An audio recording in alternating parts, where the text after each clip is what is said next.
Estamos estudiando el Evangelio de Marcos y hoy vamos a ver este sermón titulado Preguntas, ¿con buenas o malas intenciones? Usted recuerde que Jesús, como estudiamos el domingo pasado, había retornado a Capernaum y la gente se enteró que estaba en la casa donde se hospedaba. ¿Dónde se hospedaba? En la casa de Simón y Andrés.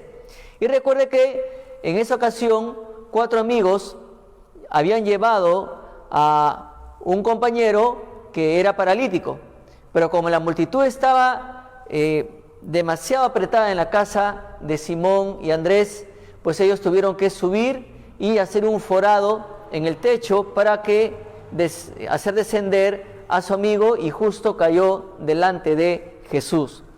Y bueno, luego de estar ahí Jesús en Capernaum, vuelve a salir al mar.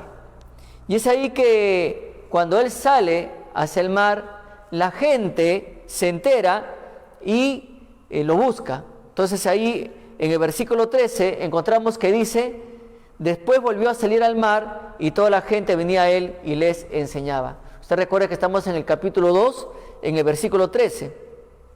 Entonces vemos ahora que Marcos comparte que Jesús se dirige al mar y la gente se entera y va en su búsqueda. Y bueno, de hecho estas personas se enteraron, muy aparte de los otros milagros, se enteraron del último milagro que Jesús realizó en la casa de Simón y Andrés. ¿Qué milagro?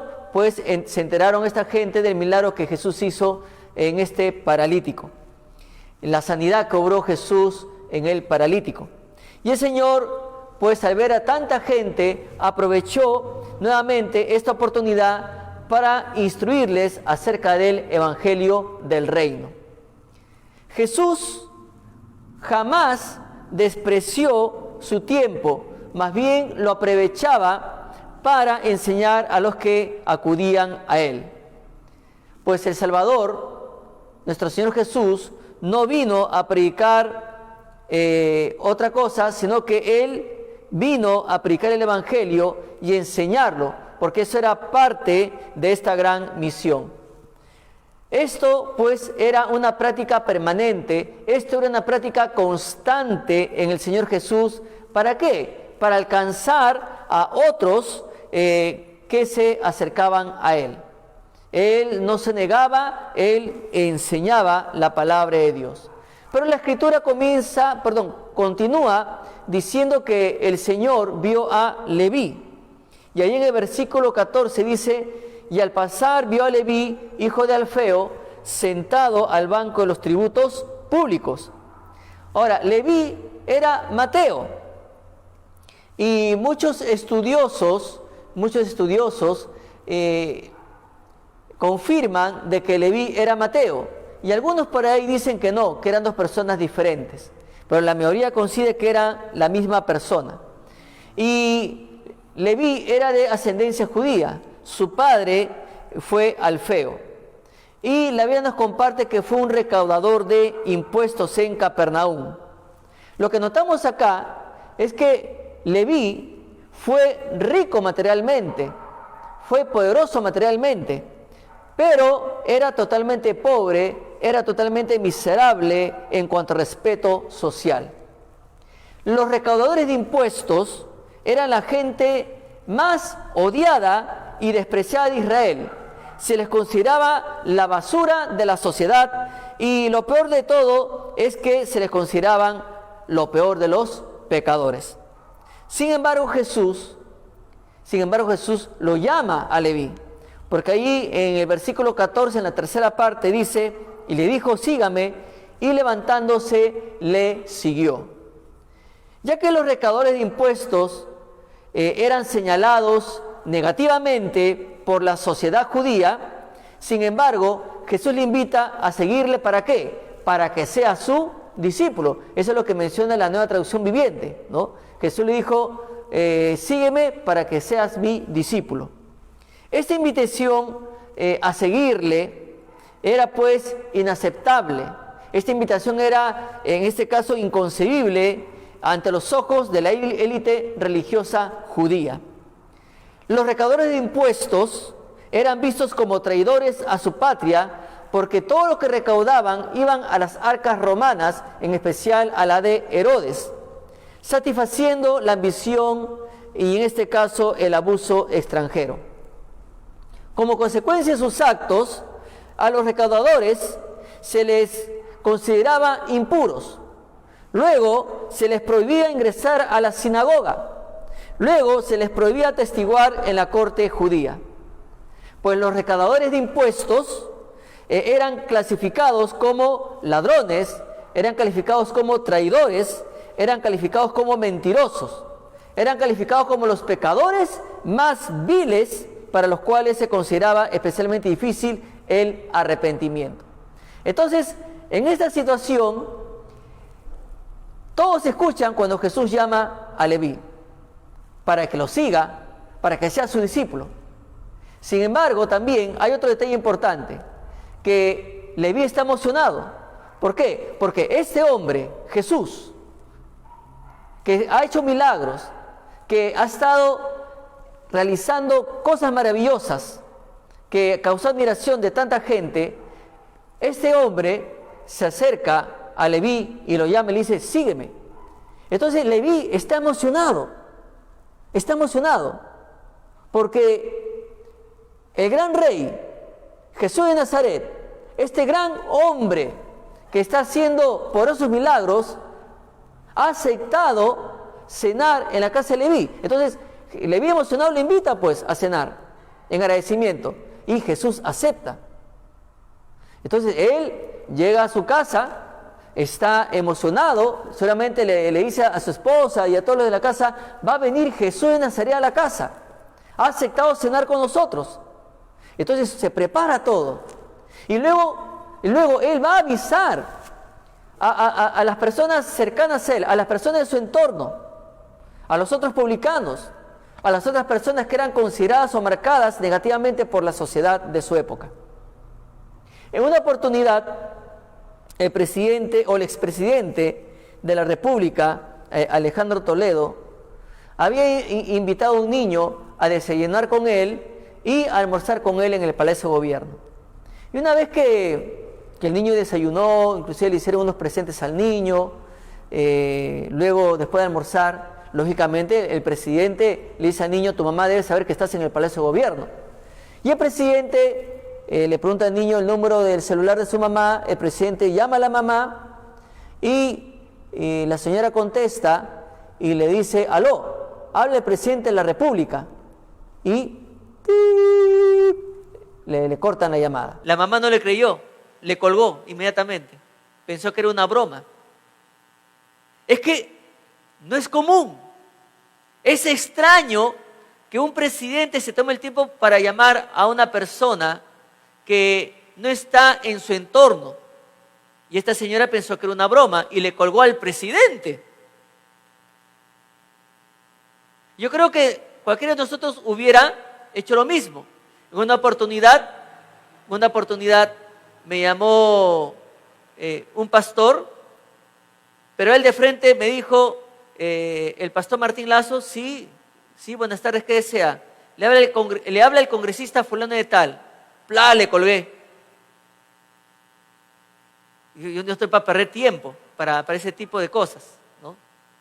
Y después me voy a marcar. Oye, no, disculpa la broma, soy fulano de tal. Ah, ya, le digo, ¿cómo estás, no?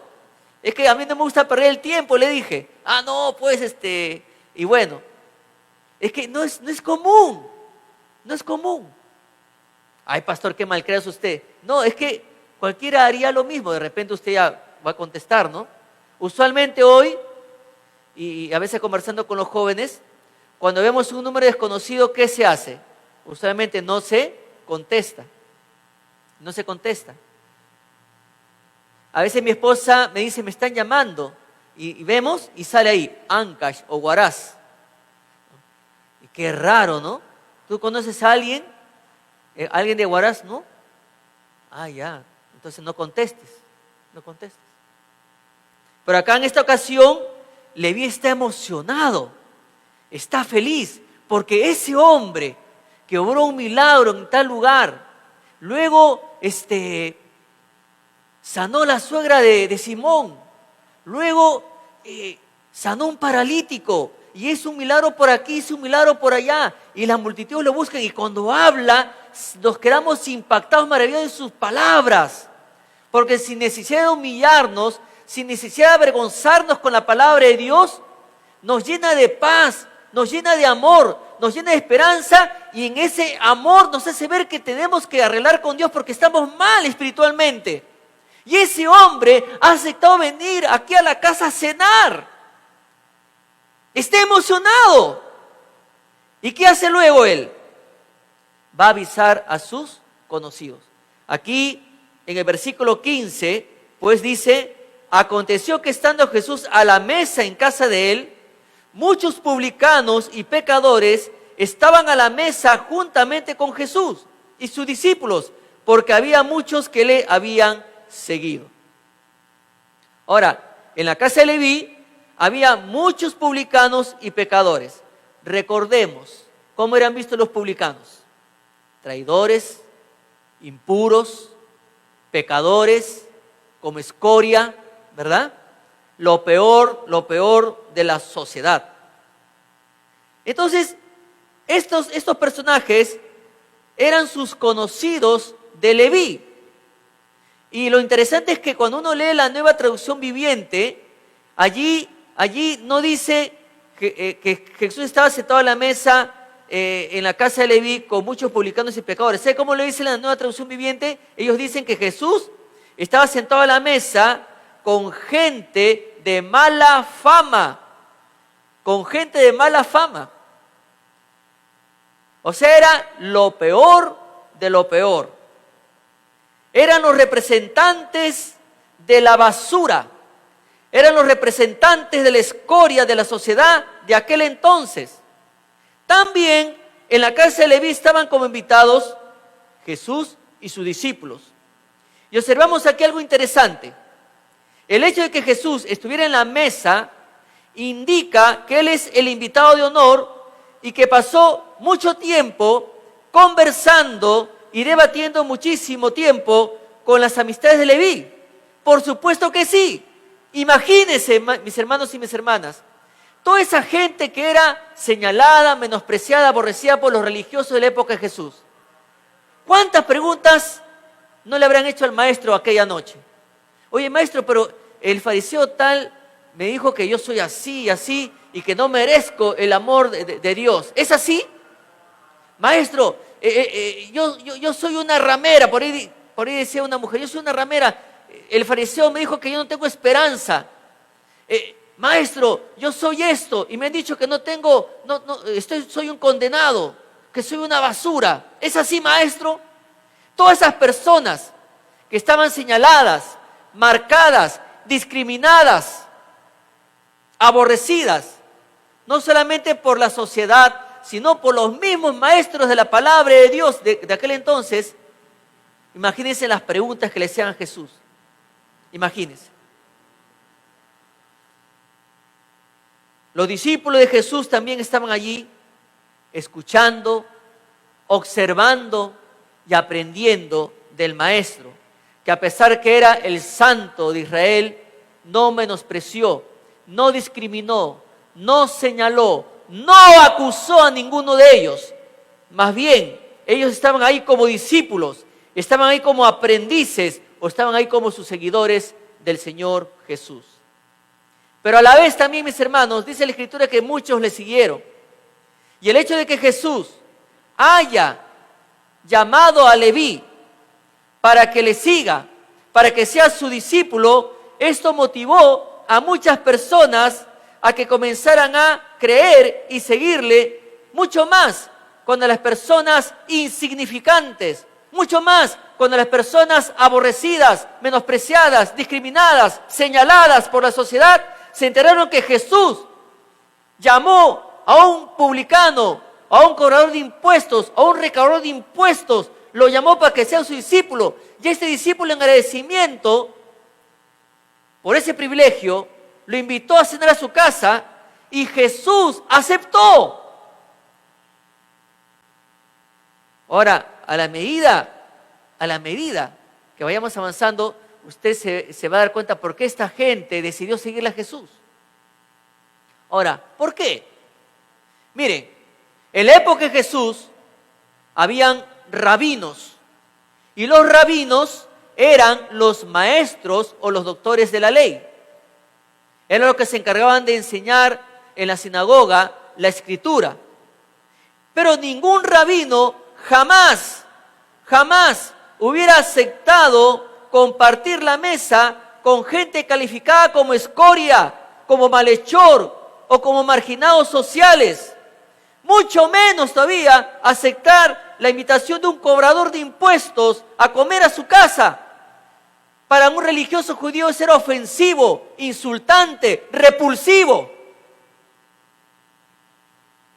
El hecho que Jesús aceptara esa invitación a cenar a la casa de Leví, el hecho que Jesús comiera con este tipo de personas, provocó un escándalo en las altas élites religiosas de su época, y a la vez provocó, lo más hermoso, un avivamiento en el corazón de la gente más menospreciada, calificada como insignificante. Provocó un avivamiento en la gente que ante la luz de las enseñanzas tan duras y menospreciativas de sus líderes religiosos, esta gente encontró a Jesús esperanza, encontró a Jesús paz cada vez que escuchaban sus palabras. Para la sociedad judía religiosa, desde su óptica de los líderes religiosos de la época de Jesús, estas personas no tenían esperanza, estas personas eran insalvables. Sin embargo, el Señor Jesús se presentó como un amigo. El Señor Jesús se presentó como un amigo con el propósito de salvarlos. Estas personas necesitaban de la gracia de Dios, mis hermanos. Estas personas, que si bien es cierto, necesitaban del amor de Dios, necesitaban el mensaje del Evangelio del Reino, Jesús les extendió la gracia a fin de que pudieran ser salvados por Él. Y qué interesante, hoy hay mucha gente que está menospreciando. Hay mucha gente que ha caído en lo más bajo. Se califican de muy buenos, se califican lo mejor que pueden de sí mismos. Sin embargo, están discriminando, están menospreciando, están aborreciendo. Entendemos que hay muchas personas que son esclavas del alcohol, que son esclavas de la drogadicción. Entendemos que hay personas que han tomado malas decisiones porque de su hogar han sido mal instruidos y hoy son ladrones, hoy son extorsionadores, hoy son secuestradores, hoy son sicarios, porque nunca en casa tuvieron una formación que los dirija bien, sobre todo le han dado una formación totalmente lejos de Dios. Hoy vemos casos donde se está, discriminando a los ancianitos. En la mayor parte de los datos estadísticos que dan ciertas fuentes, muchos ancianitos son maltratados. Ahora, sobre todo en esa época de cuarentena, donde a los ancianitos se les prohibió salir por su salud, por su protección, ellos tienen necesidades. Y se ha comprobado que muchos de los hijos, de los nietos, no han mostrado paciencia, ni amor, ni cariño. Ha habido muchos casos de ancianos que han padecido maltrato físico, han padecido maltrato psicológico. Hay algo muy personal que con mis hijas tenemos bien presentes. Mi papá era un hombre muy activo. Mi papá a los 91 años le llegaba una licuadora, ya yo se lo reparo, para tal día venga señor o señora, ya, muy bien. Él estaba con su mente muy lúcida. Y él inclusive a los 91 años se iba a Parura a comprar sus repuestos. En una oportunidad yo lo acompañé al hospital para su cita médica y el doctor tendría más o menos algo de 50 y tantos años. Y Y el doctor le pregunta a mi papá, ¿cuántos años tiene, señor? Mi papá le dice 91 años. Eso fue más o menos en enero, a la quincena de enero. Y el doctor le dice, increíble. Yo para pararme ahorita me cuesta porque siento dolores en mis rodillas, en mis caderas. Y es cierto, porque también, también yo ya siento dolores fuertes en las caderas, ¿no? Roberto, cuando tenga mi edad va a sentir esos dolores. Está muchacho él todavía. ¿Ah?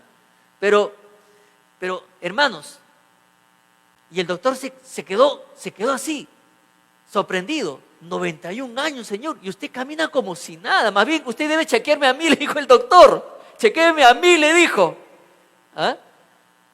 Y bueno, y acá pues vemos, ¿no? De que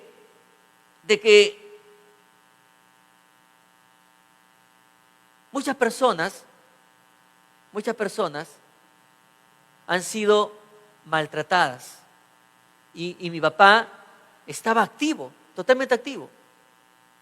Pero cuando comenzó la cuarentena, fue un golpe duro para él. ¿Por qué? De la noche a la mañana lo convirtieron en una persona inactiva. Ya no podía salir a ver a sus clientes, porque él iba acá al mercado Covida a preguntar si la señora que preparaba jugos funcionaba bien su licuadora y etcétera. Y peor aún, en la segunda semana de la cuarentena, la policía no lo dejó entrar. Más bien le dijo, usted enciérrese en su casa, usted no puede salir. Eso fue un golpe duro para él. Y lo sumergió en una tristeza muy fuerte. Entonces, ese hombre que se iba como si nada Paruro, se iba donde él quería, a la hora que quería, en el momento que deseaba, de un momento a otro le cortaron su libertad. Y bueno, y ahí estaba encerrado en su tienda. Papá, vamos a la casa, arriba están tus nietas, ahí vas a estar con nosotros. ¿Qué haces acá solito? Estás que te consumes solo ahí. No, ahorita van a salir mis amigos, ahorita van a salir los niños a jugar al parque. No, papacito, hay cuarentena, nadie puede salir de su casa. Hasta que ya, un día yo estaba acá en la iglesia y me llamaron, papá, el papito ha aceptado subir con nosotros y a vivir con nosotros, lo cual me llenó de mucha alegría. Ya, pues entonces tuvimos que ayudarlo a subir las escaleras. Pero ese encierro, por más que nosotros hacíamos lo posible para que él no se sintiera solo, ese encierro lo debilitó más. Hasta que ya pues su salud se quebrantó, pero así, de golpe. ¿No? Fue muy duro, muy triste. Y bueno, pero aún así le tenemos que dar el mayor amor posible. Y es interesante, hermanos, porque, y esto le comparto sobre todo a los hijos, nadie está preparado, les digo algo, nadie está preparado, y acá está una doctora entre nosotros, nadie está preparado cuando te dicen que un ser que tú amas ha entrado en una fase de demencia senil. Y una persona de mi familia me dijo, va a pasar esto. Una hermana que amamos mucho, una hermana venezolana que nos ayudó a atenderle a mi papá, ella nos orientaba cada día, mira, va a pasar esto con su mentecita. Y comenzó, hermanos, jóvenes, comenzó. Cada 5 minutos, mi papá me preguntaba por alguien de la casa. Cada 5 minutos. No, papá, ya te dije que esto está pasando. Ah, ya. Y después de 5 minutos, otra vez. Y después otra vez. Y después otra vez. Y esta persona me dijo, vas a tener que tener mucha paciencia. Mucha paciencia. Esta persona me compartió de que su mamá gritaba y pedía auxilio. Y una vecina llamó a la policía. Y la policía llegó y le dijo, señora, ¿qué pasa? Este hombre me golpea todos los días. Y el hijo, ¿yo, mamá? Sí, tú me golpeas todos los días. A ver, ¿dónde? Y un día su mamá que quería ir al baño, y como no podía caminar bien, su hija la tomó, la estaba llevando al baño, cuando de repente pisó mal la señora y se cae. Y lógicamente habían moretones en su cuerpo. Y la señora le dice a la policía, mire, me ha golpeado acá. Y la policía lo miró al hombre, ¿no? Ya. Preso 5 años. Y esta persona me dice, mi mamá me encerró 5 años en la cárcel, hasta que recién, lamentablemente como la justicia peruana es lenta, después de 5 o 6 meses, reconocieron por ciertos especialistas médicos que la señora tenía demencia senil y que el hombre era inocente, pero se comió 5 o 6 meses en la cárcel. Mire, le digo algo jóvenes. El día que tu papá y tu mamá sean ancianitos, tendrás paciencia. Y muchos ancianitos han sido maltratados dentro de su contexto del hogar, donde se da por entendido que es el mejor lugar, lleno de seguridad, lleno de paciencia, lleno de ternura, donde el amor no se agota.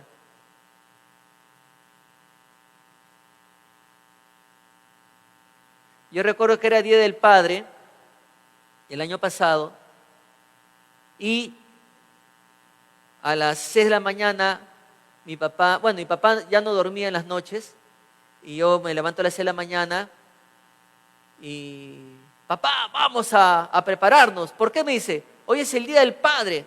Y le comencé a cambiar su pañalito, pues se vuelven como bebés. ¿Tendrás paciencia para cambiar el pañal? Echarle su talquito. Entonces, le cambié su pañal, todo. Y bueno, y me agacho para subirle su pantalón y él me abraza así. ¿Qué pasó? Le digo. Pues me volvió la vacuna, hermano.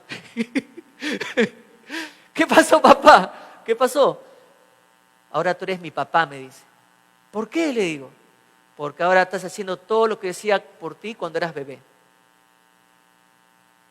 Cambiarle su pañalito, echarle su talquito, su cremita, ¿no? Pero lo triste, mis hermanos, es que las estadísticas mencionan que en esta cuarentena muchos abuelitos, muchas abuelitas han sido maltratados físicamente. Detrás de nuestra casa hay una vecinita, yo calculo que debe tener entre 75 y 80 y tantos años. Y todos los días escuchamos cómo su hijo la maltrata verbalmente. Gritos, gritos, gritos. Y escuchamos que la mamá le dice, ¿por qué eres malo? ¿Por qué me hablas así? Yo no te he hecho nada. ¿Qué pasa? Que como tiene demencia senil, la señora después de que, ya no se acuerda cómo se tiene que lavar su carita, porque se escucha todo lo que le grita el muchacho. Ya no se acuerda que después de lavarse hay que cerrar el caño. Ya no se acuerda ciertas cosas que para nosotros ahorita es habitual, pero cuando uno sufre demencia senil, se olvida muchas cosas que estaba acostumbrado a hacer. Entonces, algunos les gritan, los humillan, otros los golpean dentro del entorno del hogar. Mis hermanos, si bien es cierto, Jesús sabía y entendía cómo se sentían estos recaudadores de impuestos. Él lo entendía muy bien y como Dios sabía lo que ellos sentían en sus corazones. Entonces, para esta sociedad, estas personas no tenían esperanza, estas personas eran inalcanzables para que Dios los pueda perdonar, estas personas eran insalvables. Pero para Jesús sí eran salvables, sí lo eran.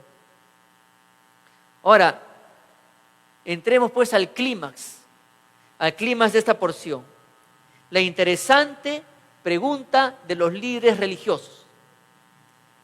Versículo 16 dice, y los escribas y los fariseos, viéndole comer con los publicanos y con los pecadores, dijeron a los discípulos, ¿qué es esto que él come y bebe con los publicanos y pecadores?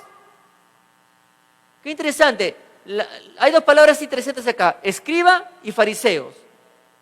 Ahora, un escriba era el copista de las Sagradas Escrituras y posteriormente incluso el doctor e intérprete de la ley. Un escriba podía ser fariseo o saduceo. Por otra parte, ¿qué era un fariseo? Un fariseo era una persona que pertenecía a un grupo religioso judío de la época de Jesús que se caracterizaba por observar meticulosamente, escrupulosamente y con cierta afectación los preceptos de la ley mosaica. En general, un fariseo se interesaba mucho más por la manifestación externa de esos preceptos que por seguir el espíritu de la ley. Ahora, Marcos nos comparte que los escribas y los fariseos vieron a Jesús. ¿Cómo lo vieron? Lo vieron cenando en la casa de un cobrador de impuestos. Ahora, ojo. Jesús está dentro de la casa de Leví. Está dentro de la casa de Leví. Ahora, ¿desde dónde lo estaban viendo los fariseos y los escribas? ¿Desde dónde? Desde afuera. Claro, porque si para ellos ese cobrador de impuestos es un pecador, es un inmundo, es un impuro, entonces no puede poner el pie dentro de su casa. Entonces, todo lo que están viendo ellos, lo están viendo desde afuera. Entonces, estaban viendo a Jesús cenar en la casa de un cobrador de impuestos. Luego estaba rodeado de pecadores, que eran los demás cobradores de impuestos y personas de mala fama rechazada por la sociedad judía. Una vez que termina la reunión, ellos preguntan a Jesús, ¿qué es esto que él come y bebe con los publicanos y pecadores? Ahora, hermanos, ¿sabe cómo lo dice la Nueva Traducción Viviente? Lo dice así: ¿por qué come con semejante escoria? Mire, qué duras son estas palabras. Ahora, los escribas y los fariseos se veían, pues ellos mismos se veían santos, pero su moralidad solo era superficial. Su justicia de los fariseos y los escribas no era producto de la transformación de corazón que obra solo Dios, sino que era una justicia externa, cínica, hipócrita, que consistía solo en guardar reglas, juzgar al prójimo, humillar al prójimo y hacer espectáculo externo. Su pregunta que ellos formulan a Jesús no fue curiosa, sino fue una pregunta de desprecio. El tono de esa pregunta que le hacen a Jesús no fue inquisidora, sino que fue una pregunta acusadora y vengativa. Ellos, en su opinión, en su manera de pensar, según ellos, estaban reprochando a Jesús con su pregunta, por lo que ellos estaban observando desde afuera. ¿Por qué? Porque cuando ellos mencionan come y bebe, ellos entienden, ¿no?, que Jesús está aceptando, que Jesús está dando la bienvenida, que Jesús está ofreciendo amistad a un grupo de personas de tan mala reputación y inmundos. ¿Qué hace alguien que se califica de santos comiendo con personas que son de mala fama, que son la escoria o la basura espiritual, que son inmundos? ¿Qué hace un santo ahí en medio de ellos? Entonces, ello enojaba en gran manera a los líderes religiosos. Los escribas y los fariseos se sentían pues orgullosos. Se sentían orgullosos al no mantenerse unidos a ese grupo reprobado de personas. Esta actitud por parte de los escribas y fariseos, pues, mis hermanos, desnudó la verdadera naturaleza de la religión cínica de los fariseos y los escribas, porque ellos se consideraban íntegros y en realidad estaban ciegos y desvalidos. Muchas de las personas a que ellos calificaban como pecadores, como inmundos, como impuros, como basura, más bien son los que habían recibido rápidamente la gracia y el perdón de Dios a través del mensaje de Jesús. Estos escribas y fariseos carecían de gracia y más bien se arrimaban a un sistema espiritualmente separado de Dios, un sistema que era muerto del legalismo externo. Pero ahora vamos a ver la respuesta de Jesús a esta pregunta, que por cierto ya nos estamos dando cuenta que fue una pregunta con mala intención. Dice en el versículo 17, al oír esto Jesús les dijo, los sanos no tienen necesidad de médico, sino los enfermos. No he venido a llamar a justos, sino a pecadores. Note bien lo que dice acá Jesús. Ahora, esto fue una respuesta de reproche. Y esta respuesta que Jesús le da a los escribas y fariseos tiene tres partes. La primera parte, Jesús en esta ocasión usa una analogía médica para ilustrar la naturaleza compasiva de su ministerio hacia personas pecadoras. O sea, ante la urgencia intensa o la urgencia intensiva de que las personas pecadoras necesitaban un gran médico, pues ¿quién mejor que el Señor para que obrara sanidad perfecta en sus almas? Y aquí vemos que Jesús desnudó los corazones endurecidos de los fariseos y de los escribas, porque ellos habrían preferido que más bien Jesús evitara acercarse a esas personas consideradas como pecadoras en lugar de ayudarles. Jesús también puso al descubierto la ceguera espiritual de los fariseos al destacar el hecho evidente de que solo aquellos que reconocen que están enfermos buscan la ayuda de un médico. Los que creen estar sanos no ven pues ninguna razón para acudir a un médico, pero el enfermo sí. Y Jesús les está diciendo a los escribas y fariseos, ellos sí me vienen a buscar para encontrar sanidad para sus almas. Ustedes no quieren, porque ustedes se creen santos, se creen puros, se creen íntegros, pero ustedes son miserables espiritualmente. Eso les está diciendo Jesús a ellos. Mis hermanos, los escribas y fariseos se habían engañado al pensar que disfrutaban de vitalidad santa, que disfrutaban de sanidad espiritual, cuando en realidad estaban espiritualmente muertos, no estaban dispuestos a ver la verdadera vida en Cristo Jesús. La segunda parte de esta respuesta de Jesús nos hace ver que Jesús contestó a los fariseos a partir del fundamento de la Escritura del Antiguo Testamento. Porque también esta sección que nos comparte Marcos, también la encontramos en Mateo, pero con otros detalles añadidos. Y en Mateo capítulo 9, versículo 13, Jesús les declaró a los escribas lo siguiente: id pues y aprended lo que significa misericordia quiero y no sacrificio. Y esta frase, id pues y aprended, era una expresión rabínica usada para reprender la insensata ignorancia. Y los fariseos y escribas lo sabían muy bien, porque ellos eran conocedores de la Escritura. Luego, la cita bíblica, misericordia quiero y no sacrificio, viene pues, o Jesús toma de Oseas, el capítulo 6, versículo 6, y establece la verdad de que Dios le interesa más un corazón misericordioso que la observancia dura, que la observancia hipócrita de rituales externos.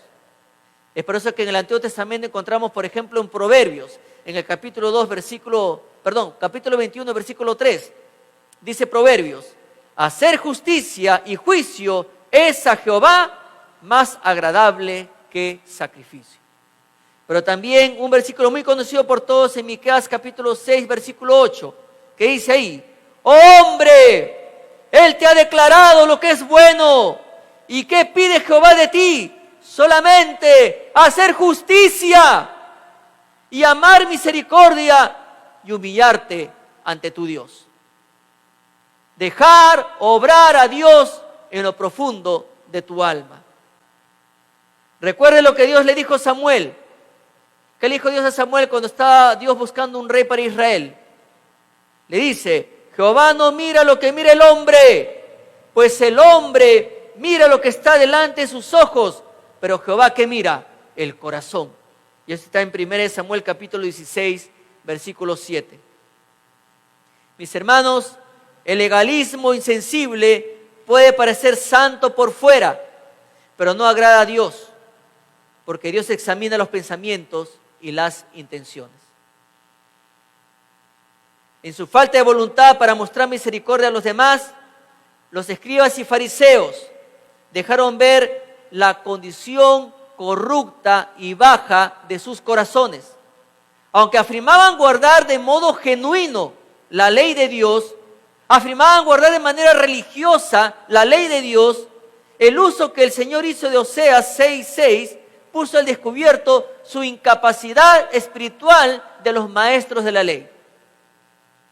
Ellos se enorgullecían de observar la letra de la ley porque realizaban con diligencia sacrificios y ceremonias. Habían negado por completo el espíritu de la ley. Lo negaron totalmente, el espíritu de la ley, como le demostraba su renuencia a extender gracia y misericordia a aquellos que las necesitaban. ¿Note usted la diferencia cuando Jesús enseñaba?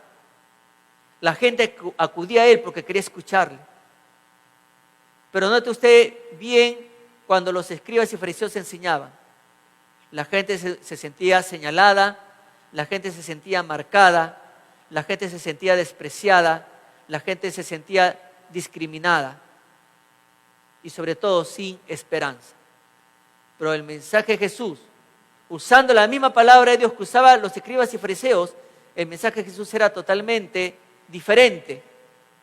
Sí, le hacía ver a las personas su condición espiritual ante Dios, pero ellos se admiraban porque esas palabras tenían autoridad, pero empapadas de amor y esperanza.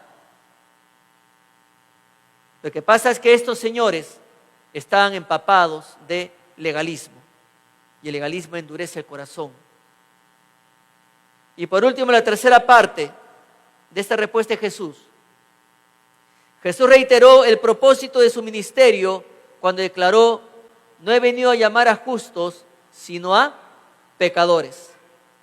Y la misión salvadora del Señor no estaba dirigida hacia los que eran autosuficientes, sino más bien hacia los que sabían que no eran justos.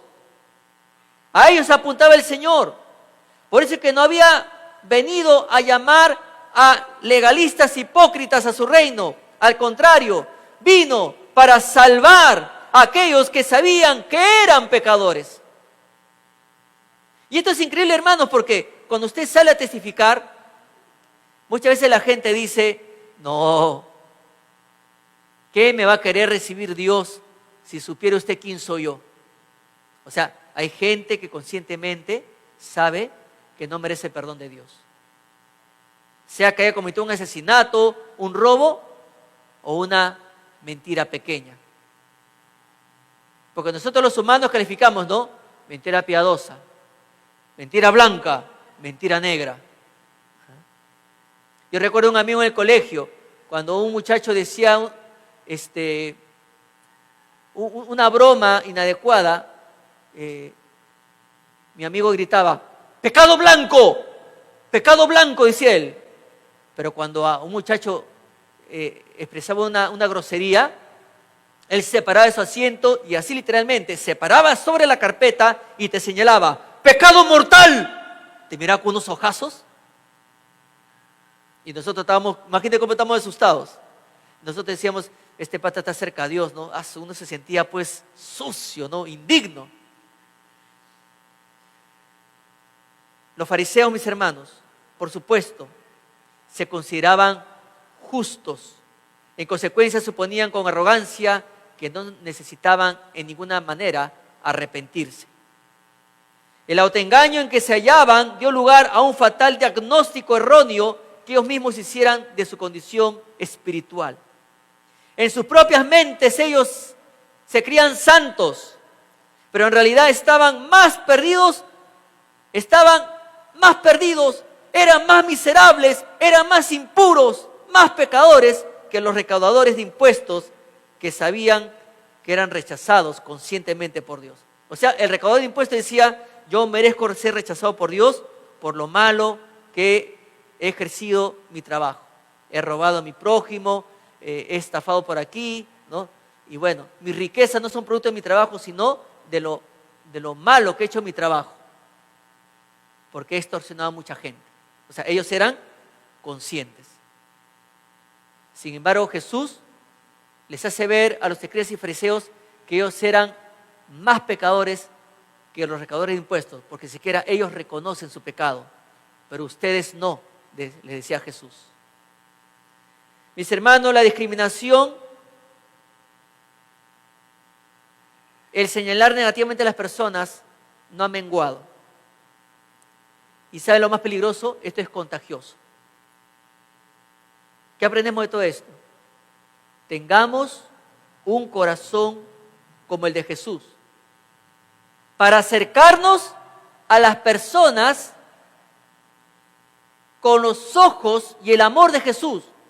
No para acercarnos a las personas y decir en nuestro corazón, este es ratero, yo le he visto robar. Este es alcohólico, este es drogadito. Y con el respeto que se merecen acá algunos presentes, pero es lo que ocurre muchas veces en algunos creyentes, este es venezolano. Porque la palabra venezolano se usa usualmente para identificar y meter a todos en el mismo costal. Este es venezolano, cuidado, roban, asaltan, secuestran. Es como en la década del 80, en los países sudamericanos, tú enseñabas tu pasaporte peruano, terrorista. Te marcaban. Te chequeaban toda tu ropa, a veces tenías una bomba escondida, te revisaban tu maletín, a veces tenías dinamitas, llevabas unos dulces para una persona conocida, te lo revisaban a ver si tenía un explosivo adentro. ¿Cómo cree que se sentía uno en esa época? ¿Cómo es posible que me metan en el montón? Yo no soy terrorista.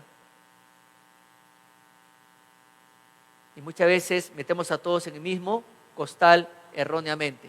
Bueno, y así lo fuera, Cristo también murió por él y por ella. Mis hermanos, esta primera pregunta tuvo una respuesta contundente por parte de Jesús. ¿Cuál va a ser tu actitud ahora? Si es que tú has estado discriminando, si es que tú no has querido evangelizar a la persona que tal vez tú calificas de espeso, como no se lo traga a la tierra, como no le da el virus y se va de una vez, porque a veces así se piensa, en vez de orar por su salvación, en vez de interceder por esa persona hasta las lágrimas, para que Dios tenga misericordia. Porque si es malo, hay que interceder hasta las lágrimas.